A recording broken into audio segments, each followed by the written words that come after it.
I thought she was taking care of me. Turns out she was slowly killing me, one spoonful at a time. That night, the soup smelled like comfort, pumpkin and cinnamon, just the way I liked it. Bella placed the bowl in front of me with that soft smile. Warm, sweet, almost too perfect. "Eat while it's hot, Mom," she said, brushing a strand of hair behind her ear. Her voice is gentle. Her hands are steady. I nodded, took the spoon, stirred the golden surface. I even said thank you. Because back then, I still believed she loved me. But a few hours later, I was on the floor. Vision blurred, heart pounding. I couldn't move, could barely breathe. I remember the cold tile pressing against my cheek, the sound of Bella humming in the kitchen, like nothing was wrong. Then everything went dark. I raised Alex alone. His father walked out when he was barely 3, and from that moment on, it was just the two of us. I worked double shifts, took side jobs on weekends, and skipped more meals than I care to remember, just so he'd never feel the hunger I did. I watched him grow with pride. His first bike, his first job, the day he got into college, I cheered him through all of it, even when I was too exhausted to stand. I never missed a moment, never let him see how hard it really was, because for me, being his mother meant giving everything, every last drop.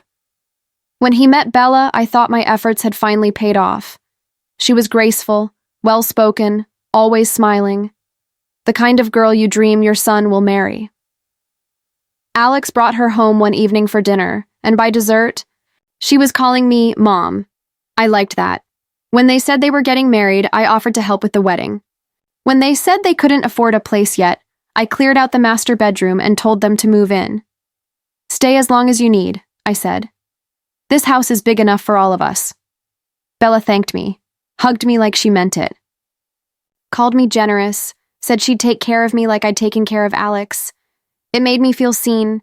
She started cooking almost right away, told me she loved being in the kitchen, said it relaxed her.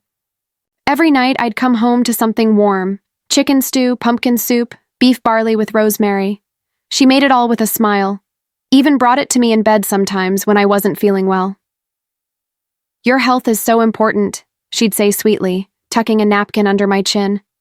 "You've done so much. Let me give back a little." I remember thinking, maybe I really do have a daughter now. Someone who understood what I gave. Someone who cared enough to give something back. So I smiled. I said thank you. I took the soup, and I never thought to question what was in it. It started with a little dizziness. I'd stand up too quickly and the room would tilt, just for a second. Then came the fatigue. No matter how much I slept, I woke up drained, like my bones were heavier than they used to be. I brushed it off. I was getting older, after all. 60 isn't young. But then I started forgetting things. Names, dates. One day I left the stove on. Another, I found the kettle boiling dry. I laughed it off in front of Bella. But inside, a quiet fear was growing. I wasn't clumsy. I wasn't forgetful. At least, not before. My hair began to fall out. Not in handfuls, but enough to notice. My brush filled faster. My pillow started showing strands that weren't there before. I lost my appetite, but my stomach always felt strange. Heavy, tense. I told my doctor everything. He smiled gently and said, "It's probably stress, or hormonal, nothing serious." But something deep inside me stirred, an instinct, a warning. This wasn't normal. Bella kept smiling. She'd hand me my soup with both hands, like a ritual. "This is good for you, Mom," she'd whisper. "You need to keep your strength up." Each night a different flavor, each night a little thicker than the last. Some nights I'd feel drowsy before I even finished the bowl. She'd take it from me, kiss my forehead. "Rest well." And I did. I rested, because I couldn't stay awake. Some mornings I'd wake up with no memory of the night before. My sheets twisted. My clothes are slightly damp with sweat. Bella would already be up in the kitchen, humming like nothing had ever happened. I told myself it was menopause. Maybe high blood pressure. maybe grief I never processed. I wanted so badly to believe it was something natural, something explainable. But I'd look at my reflection, sunken eyes, pale skin, trembling hands, and deep down, I knew. My body wasn't betraying me. Something, or someone, was. And every time Bella handed me that steaming bowl, eyes full of sweetness, I felt a chill crawl up my spine. Because the sicker I became, the brighter she smiled. It was just past midnight. I couldn't sleep. My head was spinning again, and my throat was dry. I slipped out of bed quietly, hoping not to wake anyone. As I walked down the hallway toward the kitchen, I passed their bedroom.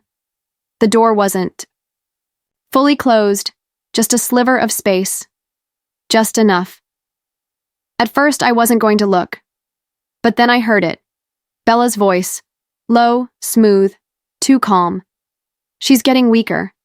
Another month and we won't even have to push. My feet stopped cold. My breath caught. Alex answered, voice flat. Speed it up. I want this done before Christmas. Something inside me cracked.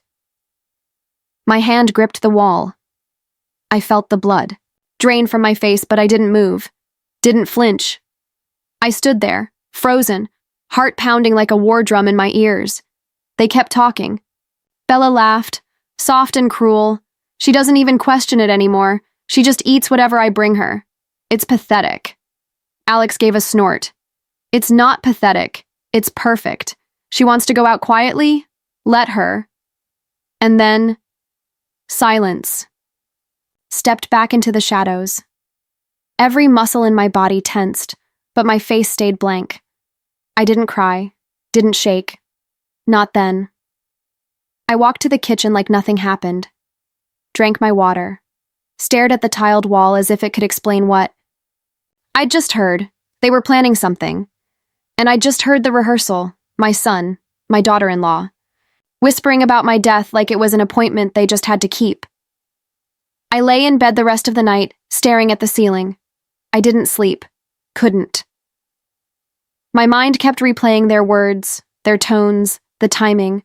Another month before Christmas. No need to push. They weren't waiting for me to die. They were making sure I did. And the worst part wasn't the plan. It was how easy it had become for them. How casual. The woman I welcomed into my home. The son I gave everything to. I had no proof, no witnesses, no one to call. So I did the only thing I could. I smiled. And I waited. Because now I know. And they had no idea. The next morning, I smiled at Bella like nothing had changed. She brought me my usual bowl, creamy potato leek, and I thanked her with the same soft voice I always used. I even complimented her seasoning. She beamed. But this time, I didn't drink it. I waited until she left the room, then poured the soup carefully into a thermos I had hidden in my nightstand. I rinsed the bowl, left just enough at the bottom to look believable, and returned it to the sink like always. That night I began documenting everything: time, color, taste, texture, how I felt before, how I felt after. I collected every sample, marked them with dates, and froze them. On the third day, I made a phone call to a private lab 3 towns over. Told them I needed full toxicology screening, no questions, cash only. They agreed. The same day, I went online and ordered 2 things: a miniature hidden camera and a motion-activated voice recorder. Both arrived in discreet packaging. I installed the camera high above the stove, tucked behind a ceramic teapot. She never moved. By the end of the week, I had hours of footage. At first, it looked normal. Bella chopping, stirring, adding spices. But then came the moment I was waiting for. She pulled a small glass vial from her apron pocket, unscrewed it, tapped in just a pinch of something, white, fine, almost like powdered sugar, into the soup. Stirred slowly, carefully, no hesitation. The footage showed her doing this 3 different times, 3 different days, each time the same pattern, each time the same vial. When the lab results came back, my hands trembled as I opened the envelope. Digitalis, a powerful toxin, plant-based, slow-acting, attacks the heart, undetectable in small doses, builds over time. My pulse pounded, my skin went cold. It wasn't paranoia, it wasn't aging. I was being poisoned, and the dose was increasing. Bella wasn't just trying to make me sick, she was trying to erase me, slowly, silently, behind a mask of care. But she didn't know I already had the proof. Didn't know I'd seen her hands. Her face, didn't know the woman she thought was weak was already one step ahead. The night I got the lab results, I sat in my room with the lights off, letting the silence stretch around me. My hands were still, my mind was not. I needed to know why. So I pulled out my laptop, logged into every account, bank statements, emails, insurance. At first, everything seemed normal, until I saw it. A life insurance policy. $200,000. Active. Premium. In my name. The beneficiary? Alex. I didn't remember signing up for anything, but the date listed on the file matched a week after they moved in. When Bella came to me with some papers and said, "These are just for emergencies, if anything ever happens." She smiled so sweetly that day, said it was just a precaution. Said all families did this, and I, like a fool, signed. But that wasn't all. The deeper I dug, the more I found. Bella had been Googling things on my home computer. I checked the browser history. Her name was logged in, dozens of searches. Power of attorney process for elderly. Can you sign over assets if mentally unfit? How to take over finances from an aging parent. They weren't waiting for nature to take its course. They were preparing for the finish line. Every move had been calculated, every smile rehearsed, and I had handed them the tools myself. The accounts I let Alex help manage, the documents. I didn't double-check. The house I gave them access to. All of it. One by one, they'd tightened the noose. Bella's soups weren't just an experiment in cruelty. They were buying time. Breaking me down slowly, so when the final stroke came, an accident, a stroke, a heart attack, no one would question a thing. I was going to die quietly, in my own home, with my murderer spoon-feeding me goodnight. I stared at the screen, blinking back the heat behind my eyes. But no more. They wanted to finish me before Christmas? Then I'd make sure the holidays came early, for them. There was still something about Bella that didn't sit right with me. Her smile, it was too perfect, too polished, like she'd done this before. So I did something I'd never done since. She married Alex. I looked into her past. At first it was just a name on an old envelope I found while cleaning. A return address. A woman named Margaret. The handwriting looked frail, but familiar. I remembered Bella mentioning she'd once worked as a live-in caregiver for an elderly couple. She said it casually, like it meant nothing. But I called the number anyway, Margaret answered on the second ring. Her voice was soft, cautious. I introduced myself, said I was Bella's mother-in-law. There was a pause. Then she asked, "Is she still working in your home?" That's when I knew. Margaret didn't hesitate after that. She told me everything. Bella had worked for her and her husband, Walter. At first, she was helpful, quiet, respectful.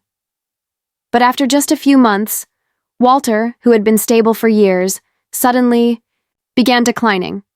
Dizziness, slurred speech, weakness. Margaret thought it was just aging. Until the day she came home early and found Bella crushing up pills in the kitchen.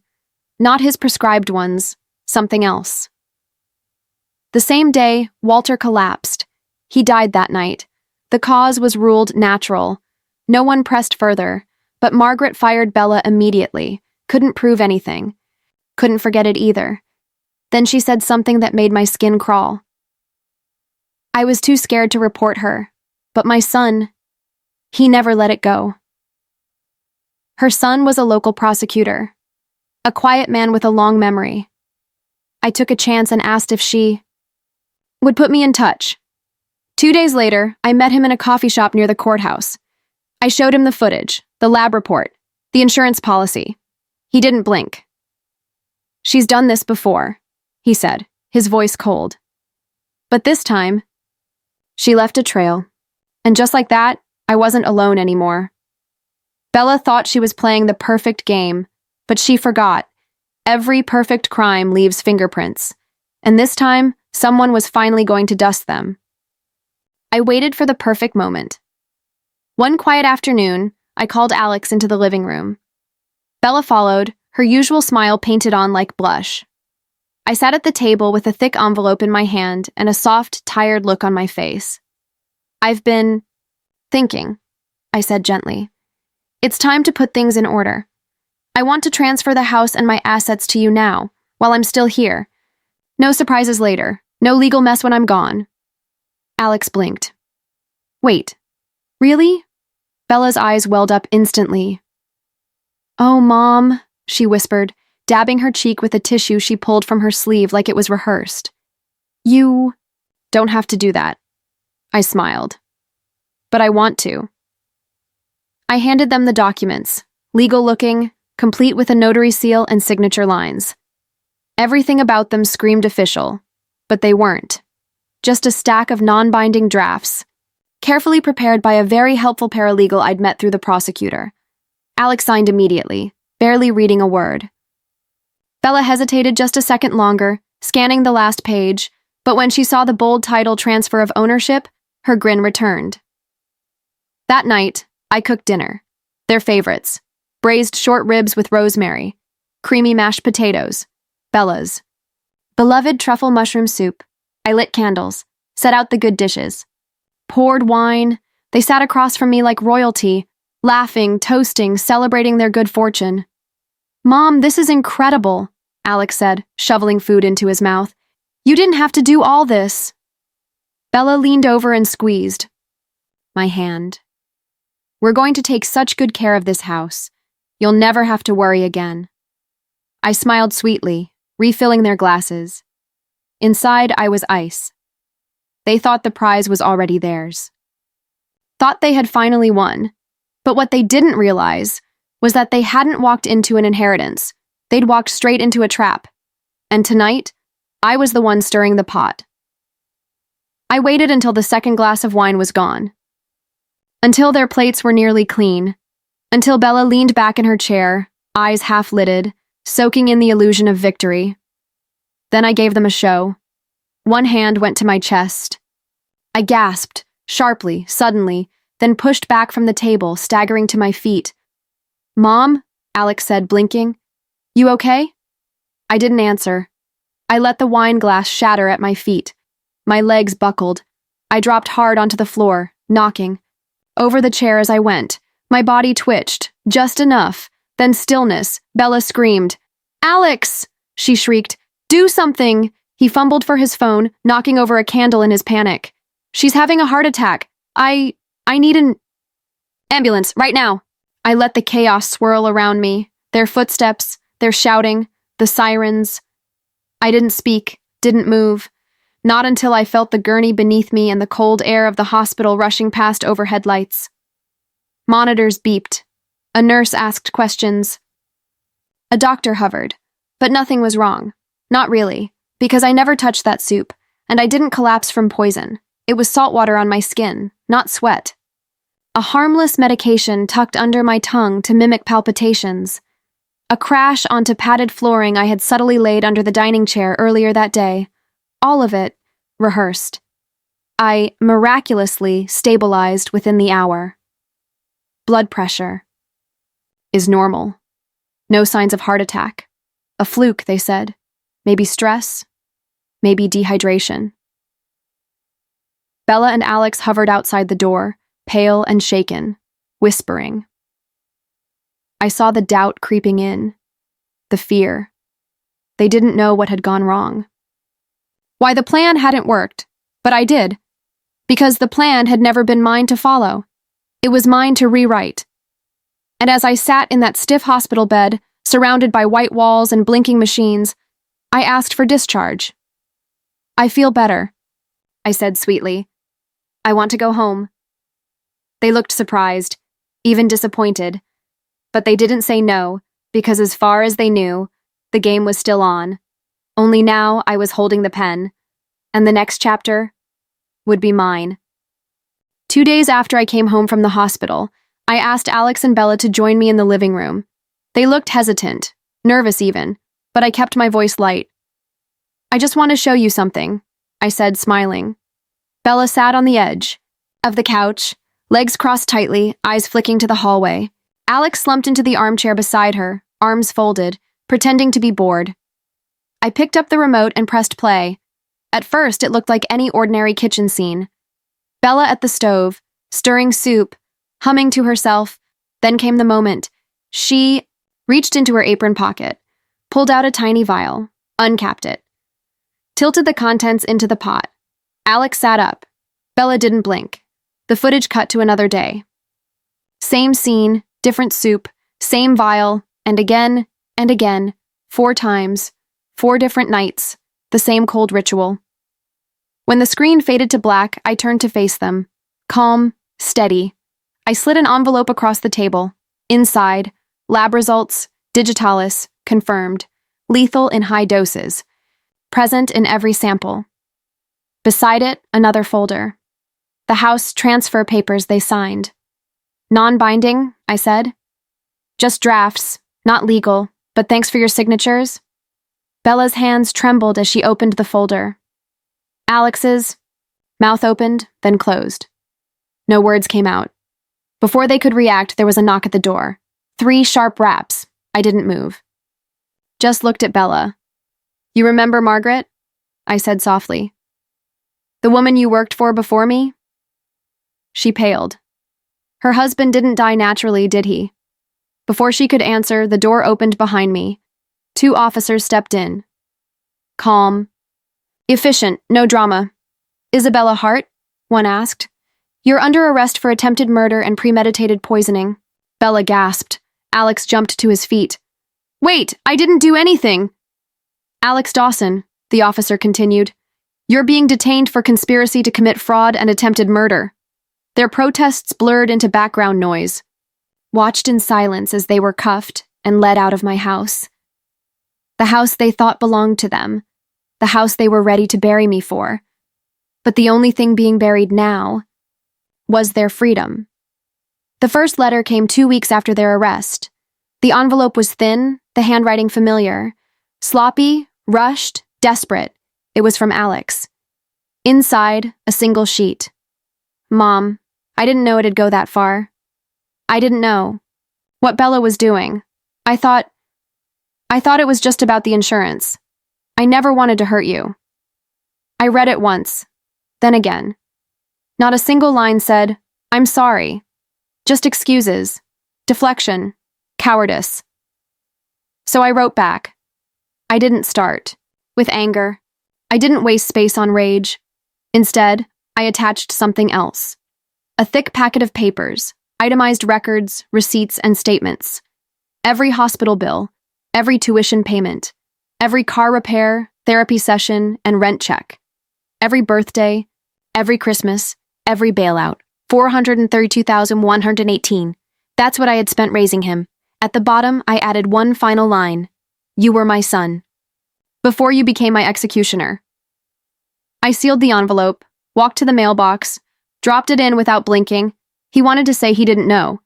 But he knew enough to sign the policy, to stand by while she poisoned me, to call it a good plan. So now he'd know something else. The cost of betrayal. And the price of losing a mother forever. I sold the house not long after the trial ended. The same house where I raised Alex, where I cried over bills, birthdays, and betrayals. I didn't need its memories anymore. Most of the money I donated to a foundation that helps survivors of elder abuse. Women like me. Women who gave too much and were left with nothing. Not this time. I moved to a small town by the sea. The kind of place where the waves drown out old ghosts. Where no one calls you mom unless they mean it. I cook my own soup now, lavender, basil, and rosemary, spiced with peace, not betrayal. Some nights I sit on my porch and listen to the wind. Other nights I get letters, small, neat handwriting. From the prosecutor, Leonard. Sometimes he visits. We drink tea. He brings pastries. I pretend not to notice how he always brings two of everything. I thought I'd spend my old age as someone's burden. A fated woman waiting to die in a house that no longer felt like home. But now, I wake up without fear. I sleep without pills. I breathe without bitterness. Turns out, I'm not at the end. I'm just getting started.